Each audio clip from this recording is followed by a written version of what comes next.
Hey everyone, this is Lala Reddy from Abstract Music Lab, and today I'm back here into the sound design channel. Today I'm creating a key called Twilight, and it sounds like this if you want to check the MIDI.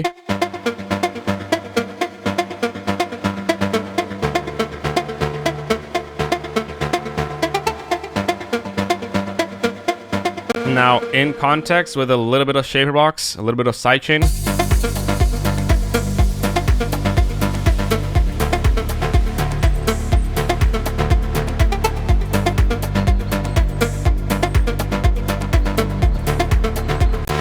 Really cool sound that you can find over here in the description below in the Diva pack called Deep Melodics Volume 2 that it's available at Production Music Live's website. But now let's initialize the sound, and it sounds like this. Initialize. And we're gonna get started. The first thing that we're gonna do is we're gonna pick this envelope 1, put it a bit down. This is going to make your sound a bit quieter. But that's all we want for this one. Now, in addition, we're gonna go here and choose a DCO. While also putting to 6 voices. So starting, transpose up. We're gonna use the 4th pulse, the 3rd sawtooth, and the 3rd sub. You can see how this already makes the sound a bit more high pitched. Now we're gonna go and put the sub a bit down. Or like this. We lose a lot of the low end, and we're gonna add a lot of the noise.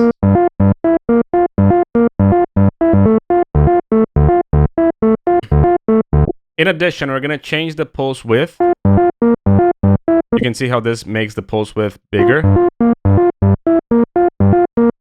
And essentially the sound a little bit deeper as well. But we're going to use the velocity as a modulator for the pulse width.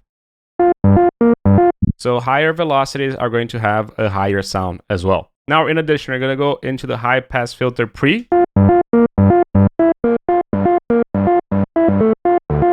Tame a little bit of the low end. But before we go into the actual filter, we're going to go into the ADSR.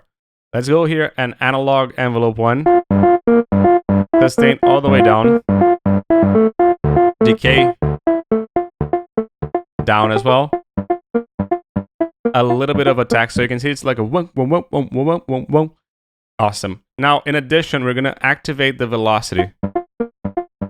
This is going to make the sound even quieter on your speakers. I'm going to level match this in the video just so you're like, why is this sounding the same and not over here? It's sounding a bit quieter. Essentially, with the velocity, the stronger you press, the more you're going to get out of this ADSR.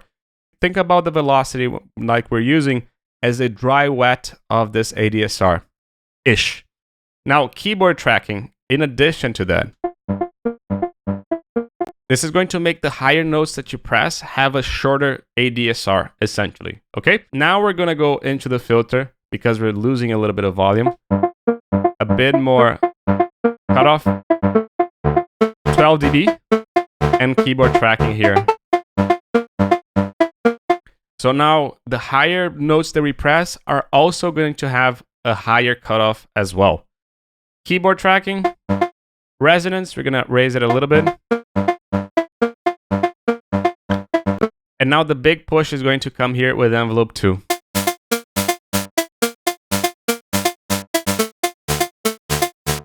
But we have to modulate envelope 2. We're going to use a digital envelope 2.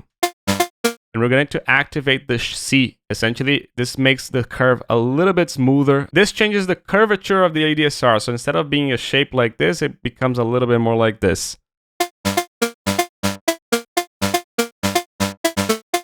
Now, attack down, sustain also down, release up, decay a bit down. And we're going to do the same thing, velocity up, and keyboard tracking up as well. So essentially, notes that we press harder are going to have more of this ADSR, and the notes that we press harder are going to have less of this ADSR. That's essentially what this does, pretty much humanizing the sound a bit. Now, vibrato,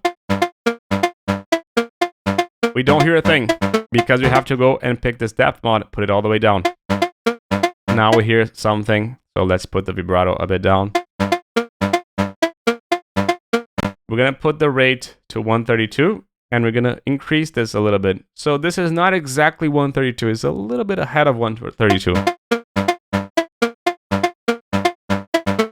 We're gonna choose a sine and random start. A little bit of glide, just so you can listen to what glide does. In addition, volume mod, we're gonna choose here LFO1. We're gonna put this a bit down. But with LFO2, we're gonna use and choose this here. So you can see how the notes are not exactly in the center anymore. They're a little bit shifted. But we have to modulate envelope too. Triangle gate 1 second. And let's change the rate a little bit as well.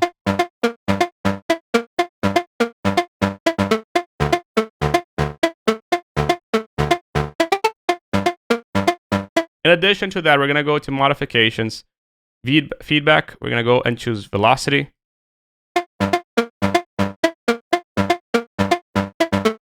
So stronger notes are going to activate the feedback a little bit more, which essentially is going to granulate the sound a bit, just a tiny bit.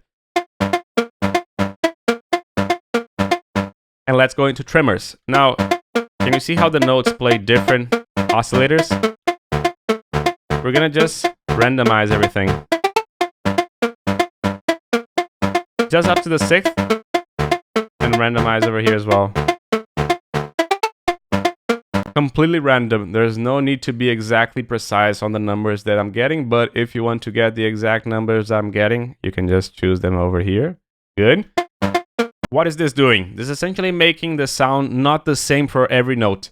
Now we're going to increase the detune amount, just so you can listen. Can you see how they don't sound the same? Because we're creating that variance, we're going to decrease the detune amount actually. And increase the voice drift. Now in addition, we're going to increase the variance here. So again, another thing to make sure that the notes are not always the same. Not only the cutoff, but also the envelope, the pulse width, and the glide. This is to guarantee that all the notes are a little bit different, making the sound a little bit more analog feeling. Now, in addition to that, we're going to go here and activate the delay. A little bit less high end. A little bit less of the side volume and a bit more of the center volume. Now, timing as it is, we're not going to do anything to the timing. A little bit less of the wow. A little bit more of the feedback. And now, to finish it, played delay. Played reverb actually, and now we're going to pretty much leave the dry as it is. The wet is going to go a little bit down. Size a bit up. Decay a bit up. Go longer. And now listen here. The dampening, we're going to put it a lot down, and this is going to activate more of the high-end frequencies in this reverb.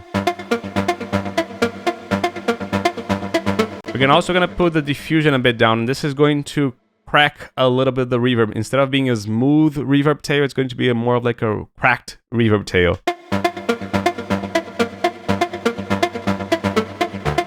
And you see how it cracks a little bit? A bit of pre-delay.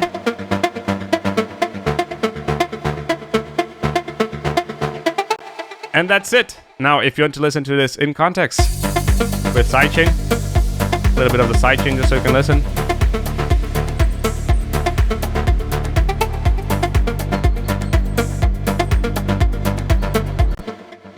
And that's it. I hope that you liked this preset, and if you liked it, you can get it over here in the description below. This is Lil already from Abstract Music Lab signing off. Ciao.